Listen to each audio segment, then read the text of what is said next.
Welcome back for part 2 of my Dragon Ball Super arc tier list. This is where things get messier. We're diving into arcs that aren't as universally praised, and some that never even made it to animation. Yet. This part's got experimental tones, uneven pacing, big swings, and even bigger surprises. Some of these arcs feel like they were written by 2 different teams in the same week. Others managed to squeeze out some of Super's boldest ideas despite some rough edges. Let's pick up where we left off. Number 4. The Tournament of Power. Ranking A. The Tournament of Power was Dragon Ball at its most ambitious, possibly the biggest swing in the series has ever taken. A multiversal battle royale with total erasure on the line is a ridiculous concept on paper, and somehow it mostly worked. The arc felt like Toriyama handing the keys to the animators and saying, "Go crazy," and they did. Ultra Instinct Goku vs. Jiren, both rounds, was massive, crashing Crunchyroll during its multi-part climax. And Goku's sliding Kamehameha against Kefla, easily top 5 in the franchise history. Visually iconic, emotionally loaded, and pure brilliance. The choreography in that moment was some of the cleanest and most fluid the series has ever delivered. Honestly, if Daima hadn't just come in swinging with that insane Kamehameha, this would still be the king. Yes, the arc dragged in spots, with 80 fighters, a ticking clock, and constant character swaps, some pacing bloat was inevitable. That said, most of the fights delivered, the gags landed when needed, and even the lower tier fighters like Ribrianne had enough personality to avoid feeling like filler, even if she tested everyone's patience. Master Roshi had some of his best moments in decades, especially in the manga, where he briefly taps into an Ultra Instinct-like state that no one saw coming. Every major player got a moment, except Yamcha, who got beaten out of the arc entirely, and Tien. Well, he was technically there, I guess. Still, the finale was a masterclass in payoff. Frieza and Goku side by side, screaming like wild animals as they knocked Jiren out of the ring, raw and iconic. Giving the win to 17 a literal wild card. I still think Boo could have added something weird and unpredictable had he made the cut, but I get why they went with Frieza. That redemption arc, who am I kidding? Strategic Alliance, was too juicy to pass up. The Tournament of Power wasn't perfect, but it was unforgettable. The stakes, the spectacle, the absurd character moments, it earned its place in A tier. Number 5. Superhero. Ranking S. Dragon Ball Super Superhero was a surprise in the best way. The 3D animation was better than expected, clean, expressive, and kinetic when it needed to be. Even if I still prefer the look and feel of the Broly movie, this film didn't just look different, it felt different. The biggest surprise was focus. It wasn't a Goku and Vegeta showcase, instead it centered on Piccolo, Gohan, and Pan, giving long sideline characters their overdue spotlight. Goku and Vegeta are literally off-world training while Earth teeters on the brink. It was a bold move, and it paid off. Piccolo finally gets a power-up that puts him in the god-tier conversation.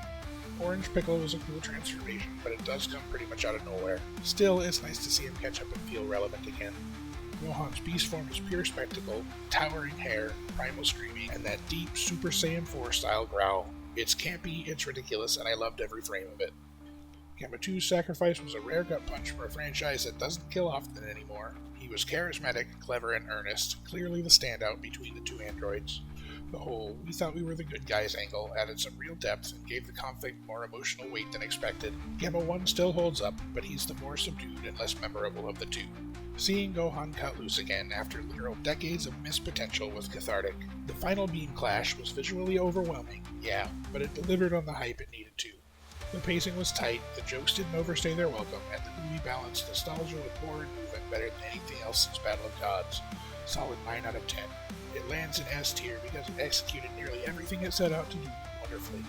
But it sits at number 5 because it's still a movie, and as good as it was, I prefer the deeper, more fleshed out arcs the series has delivered, and I'm more drawn to the darker, heavier tones explored in other arcs of Super. Number 6. Granola the Survivor Saga and the Galactic Patrol Prisoner Saga. Rank A. I decided to roll these 2 arcs into one section since they haven't been animated yet and my opinion of them is only half formed. Obviously, 2 half opinions make a whole opinion. The Moro and Granola arcs, still unanimated at the time of this review, brought a tone and style I really enjoyed. They both took their time building tension, and the stakes felt higher in a more grounded, focused way.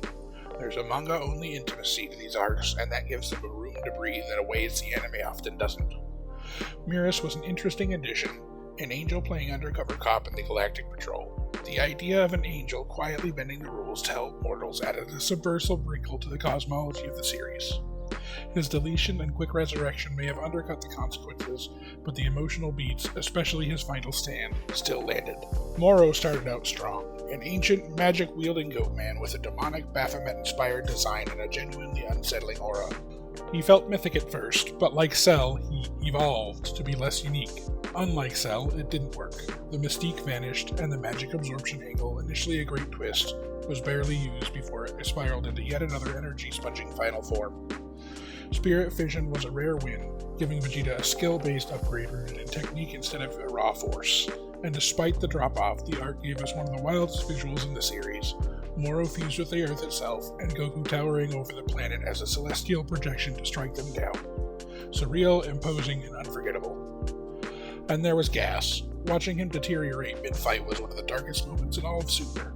His body fell apart piece by piece, a slow-motion collapse driven by a wish that was never for his sake. Elect didn't save him, he used him. Gas kept fighting even as his bones showed through his skin and his face began to rot, trying to live up to a role he never chose. It was disturbing, tragic, and impossible to look away from. Then, just as it hit peak horror, Black Frieza arrived. No build-up, no hesitation. One strike and Gas crumbled to dust. That entire sequence felt like Dragon Ball leaned into full-blown horror, and it landed perfectly. And that wraps part 2. Dragon Ball Super isn't just coasting off its legacy, it's still throwing punches, still evolving, and still capable of surprises. Whether it's Ultra Ego Vegeta, Beast Gohan, or Black Frieza staring down the cast like a final boss from your favorite video game, now we wait to see if the anime can rise to meet it. See you next time.